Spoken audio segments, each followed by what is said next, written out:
Welcome to another episode of Even If You Don't Understand, a Journey of Faith and Surrender. My name is Kath and I am your podcast host. Welcome to episode 8 ng ating season 1. So this episode is titled, I Obey God to Move to Dubai and Felt Disappointed. This podcast is this episode, one of my, kumbaga, ito yung episode na parang sobrang vulnerable ko, which I think lahat naman ng podcast episode ko, vulnerable ako doon and I am being so honest every episodes na nire-record ko. But I don't know how many of us na we felt like God disappoint us. Ay, ako umiyak. Parang pakiramdam natin na na-disappoint ako ng God. And this podcast episode, ito yung episode na masasabi kong I will be honest and I am praying that God will deliver us from all the disappointments. So, a backstory. When I arrived here in UAE, pagdating ng month ng, I think, March, end of March, nasa Fujairah ako nakatira. So, that would be 1 hour, almost 2 hours of travel, Fujairah to Dubai. So, UAE composed siya ng 7 Emirates, diba? At isang Emirates yung Fujairah. So, sa Fujairah, napakatahimik ng lugar. And I was with my friend. Sobrang grateful ako sa kaibigan ko na yun na nagpatuloy sa akin sa kanyang bahay. Ginamit siya ng Panginoon na i-bless din ako. But during those times, nakakaramdam na ako. So, ng ilang months, nakakaramdam na ako that God is really leading me to move to Dubai. And nararamdaman ko talaga siya na parang ito na yung time that it's time for you to go and mag-move na nga. But wala pa talagang clear direction or wala pang isang opportunity na nag-open sa akin para magkaroon ako ng reason to move to Dubai. And as months goes by, mas naging matatag or maano yung urge sa akin ng Panginoon na mag-move nga ako sa Dubai. But kaya nga ng sinabi ko sa episode 7, lagi akong confused kasi I wanted to move with an assurance na alam ko yung pupuntahan ko, na may maganda akong tirahang tutuluyan doon, ganito, ganito. Marami akong conditions sa Lord bago ako sumunod. But there was one time na parang sabi ko, Lord, baka ito na yung time for me to go back to corporate. So, I tried to apply sa mga jobs and I was so picky kasi, kapag nag-freelance ka na and you have earned this kind of amount of money and you have the freedom, you have the time to do whatever you want, parang kumbaga project-based siya. It's like a freedom na sa akin na parang kung papasok ako sa isang corporate, I want it to be something na ako pa din, na mai-enjoy ko yung trabaho ko. Kaya I was so picky to accept jobs. So, yun yung prayer ko sa Panginoon na yung job na pupuntahan ko, it would be a job na ma-enjoy ko pa din. Because I love marketing. I love to create content. I love to think outside the box. Yung mga na-challenge ako. Gusto ko yung mga ganong bagay. And then, I applied to this one company. So, nag-apply ako sa Marriott sa position ng Digital Marketing Executive.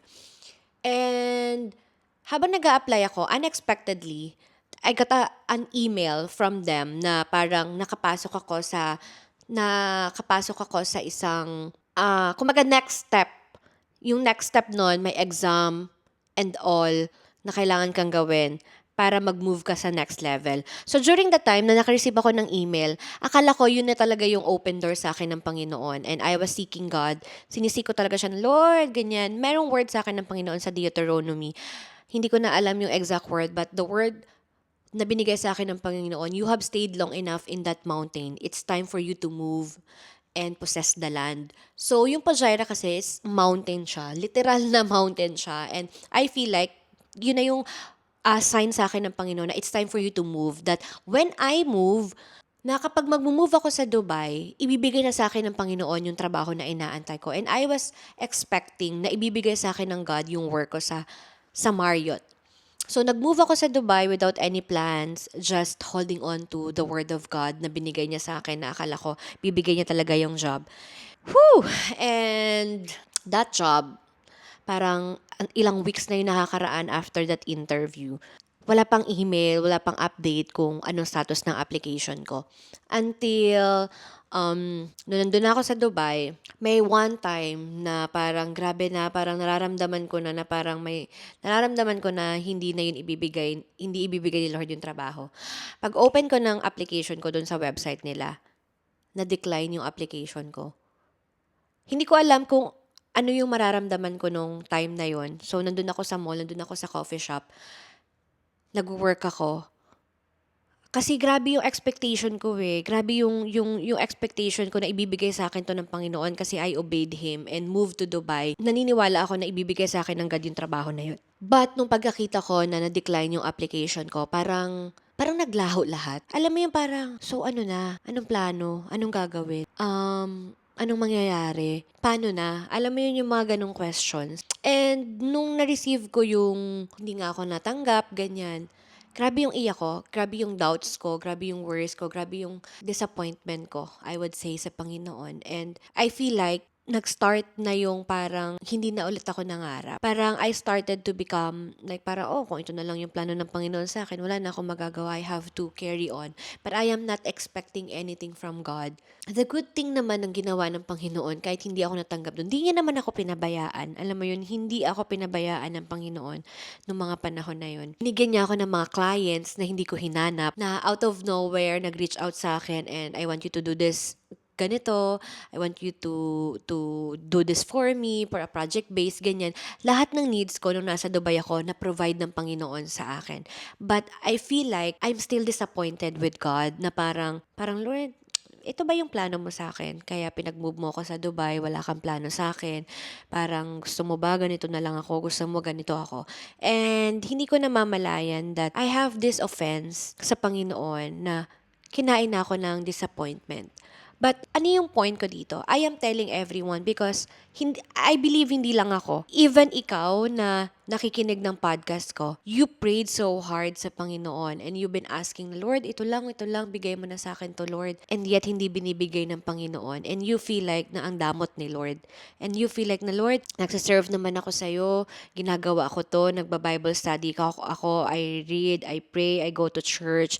Pero bakit hindi mo sa akin binigay itong bagay na to? Ba't pinaasa mo ko, tapos hindi mo naman pala ibibigay? Nandun ako sa ganong moment ng buhay ko.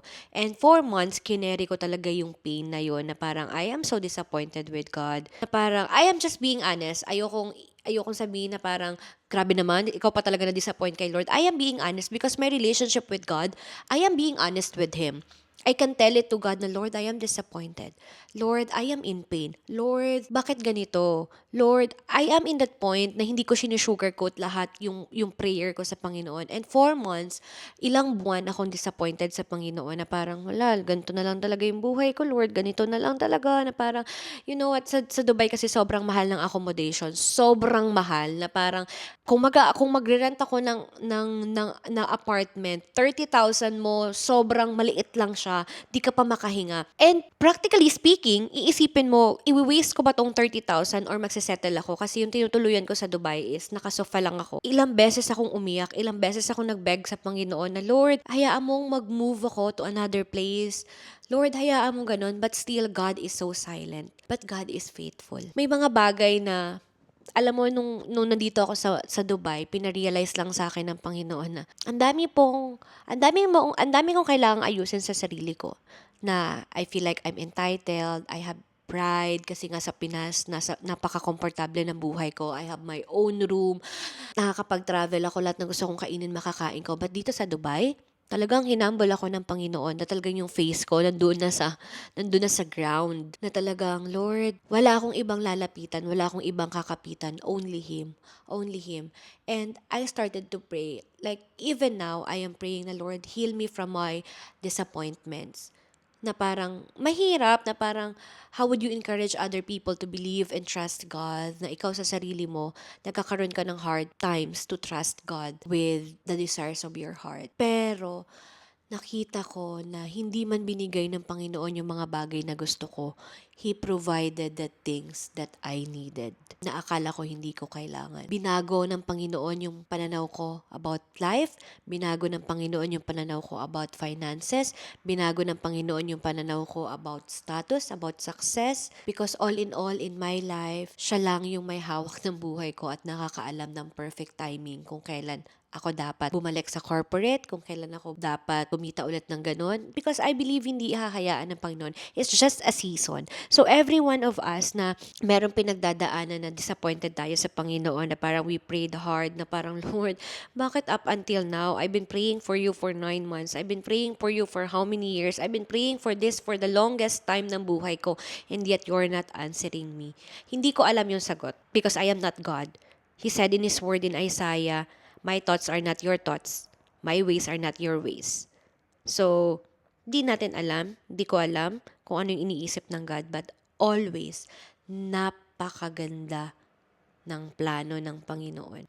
Who would have thought na ako, no, wala akong permanent job dito sa UAE, but I experienced the best in this land. Hindi ako pinabayaan ng Panginoon. During the time na wala akong permanent trabaho, I experienced a staycation sa mga 5 stars hotel.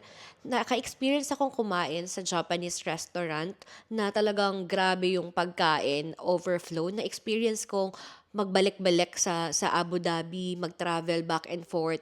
Na-experience ko yung the best dito. Ang dami ko nang napuntahang lugar na parang if I have the job, if tali ako sa 9 to 5 or sa corporate life, I will never explore how great this place, how good God is, because He provided all my needs.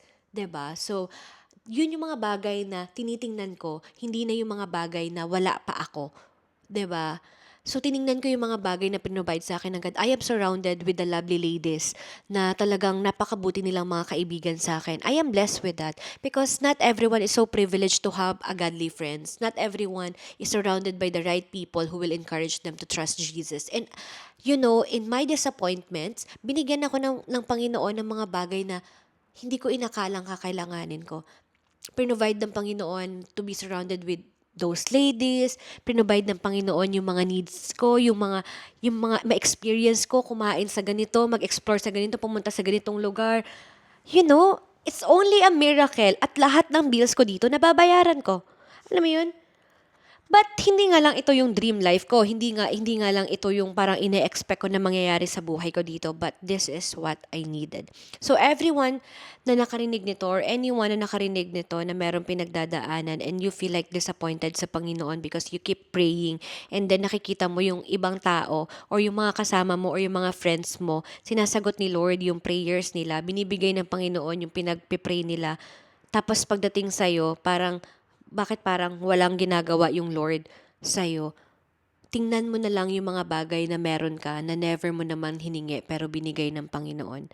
And continue to pray that God will heal us with our disappointments. Because in this life, may experience talaga natin yung we will question God, we will be disappointed with God. Pero masasabi ko, He knows the perfect timing.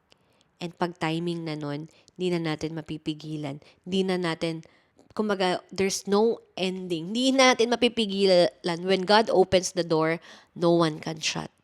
So, I am praying for you, lovely ladies, or anyone who's watching or hearing this podcast.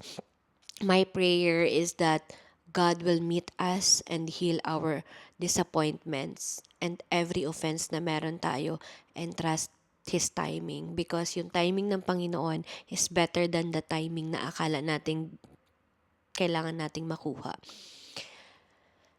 Sobrang hirap sumunod sa Panginoon. Talagang to the point na grabe yung mga iyak ko. Na parang, Lord, ayoko na talaga. Ganong moment. Pero masasabi ko din that He is a good God. He is a good God. He is the best God. And itong pagsunod ko sa Panginoon, isa to sa mga best decision na ginawa ko. Sa best decision na ginawa ko. So, that's the end of my podcast. if you haven't subscribed to my YouTube channel, or if you haven't subscribed to my podcast episode, I mean podcast, my podcast, that even if you don't understand, it's time for you to click that subscribe button and tune in for my next episode. God bless you guys and have a great day.